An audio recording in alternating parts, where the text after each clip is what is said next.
Hey guys, welcome back to another video on my channel. Today, Snapshot 24W36A is here, and this snapshot brings one change to the bundle, as well as a lot of good technical changes, and also some other changes. It's look very weird as well. But this is the first look we have had from Minecraft about the movie, and you can see only in theaters April 4th. This is of 2025, so next year. So now you've seen the news on the Minecraft movie. I did upload a short about it as well, with a little bit more of the trailer if that is something you're interested in. So the bundle. So before, if you had a load of random items inside of a bundle and you was to right click it when it was in your hotbar, it would throw every single item out of the bundle.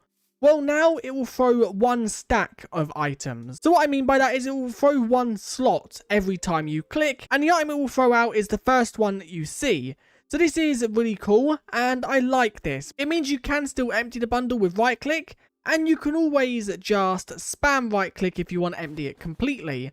I would really like it if maybe they added a shift right click, so if you're shifting then it empties the whole bundle at once. Now the first change, when you spawn a squid using a spawn egg, it will now only spawn adult squids. But baby squids still have a chance to spawn when they naturally spawn within the world. And the chance of a baby spawning is 5% when they are spawned inside of natural generation. And then the other change inside of this snapshot is when a mob converts to another mob. So for example, when this pigling converts to a zombified pigling, the health of the mob will now be converted as well.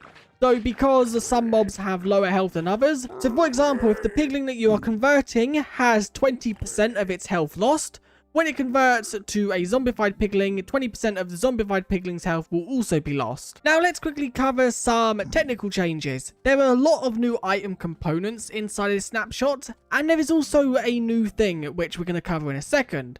The first thing I want to cover is a new item component, and this is for things like chest plates. So let's quickly just give ourselves a netherite chest piece, and the new item component here is glider. Now if you have this set inside of your component and you literally just do it like this, so it's glider equals and then closing of the squiggly brackets.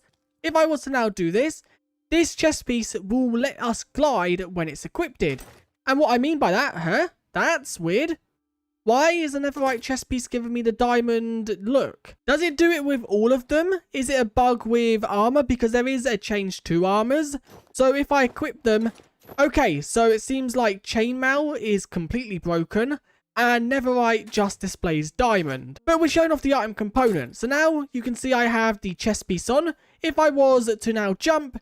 you can see I'm gliding with no elytra equipped. This is really cool, not only for maps, but for survival player servers, where you maybe want players to combine an elytra with a chest piece to get a thing you can glide with. And this does work inside of survival mode as well. I really do like this. The next question is, do fireworks boost you with the glide, or does it not? Let's quickly just try this. And they do. This is so cool. You can see I don't have a elytra on. I'm just using the chest piece. And I can glide around like I would if I had an elytra. But we're now quickly jumping to the technical changes on the website, because I quickly just want to read over some of them.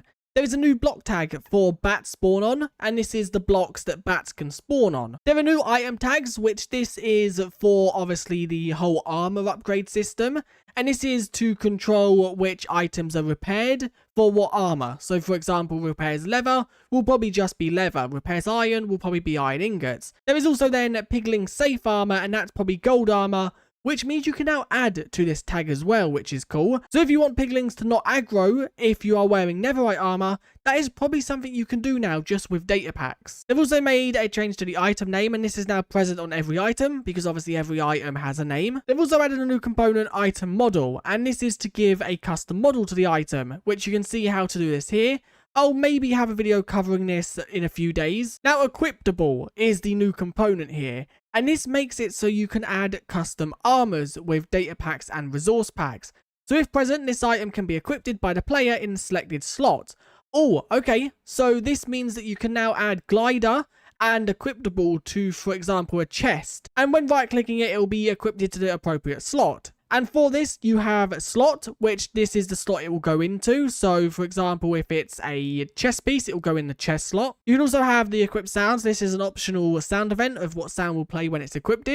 You also have a model. You have allowed entities, and this is a list of entities that it can be equipped onto. This is probably used like wolf armor, is only for wolves. And you also have dispensable, whether this can be dispensed onto the mob with a dispenser. Now jumping back, Minecraft have provided us a look at what this is like. So let's quickly just have a look. Let's give ourselves, what can we put onto our chest piece? Let's do an activator rail, why not? Let's then give it the component of glider, because we want this to work like an elytra.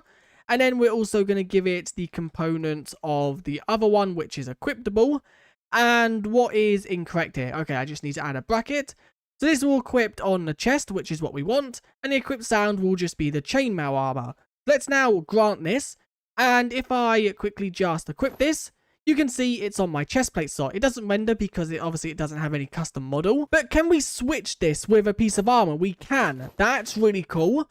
So now, if I try to jump off, you can see I'm now gliding with no chest piece, just because the rail is my chest piece. I really like this, and I really do love the route Minecraft are going with these item components. Now, there is also another new component, and this is the tooltip style. And this is the style of tooltip that is the border, I think. Now, once again, I'm not going to be able to show this off that well, because I haven't added any custom ones or anything like that. But this takes it from a resource pack by the looks of it, and it takes it from a texture. Once again, give ourselves a netherite chest piece, just because that does have a tooltip by default. And let's see what this special sword look is.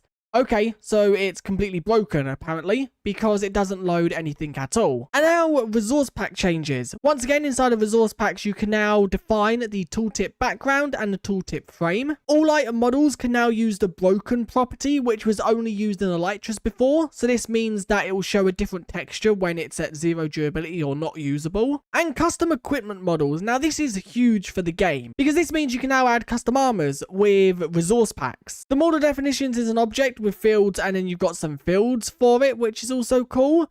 Now, I'm not going to cover too much about this, and maybe I will go into the files and see if there are some examples. It also seems like Minecraft have moved all their textures just to make it match this new system. So I'm currently looking at the Minecraft files to see if I can see any changes here. So models, block, equipment, item. So equipment, and you can now see that the new equipments are right here. Okay, so this is Minecraft models equipment, and then if I now click on, for example, leather, this is leather armor. You can see the dyed color, you can see the texture it takes from the horse, the human, and then also the overlay, and then the human leggings, which is the legs. I will have a video covering this a bit more in detail, I think, because I have had a series where I've covered pretty much most data-driven features. So if you'd like to see a tutorial on how to do this, do let me know in the comments, as this is a really cool feature. But anyway, that is it for this snapshot video. It's a big one for data pack makers, map makers. Anyway, if you'd enjoyed, do like and subscribe. Once again, if you'd like to see me cover a tutorial on custom armors, do let me know. And I guess I'll see you guys in the next one. Bye.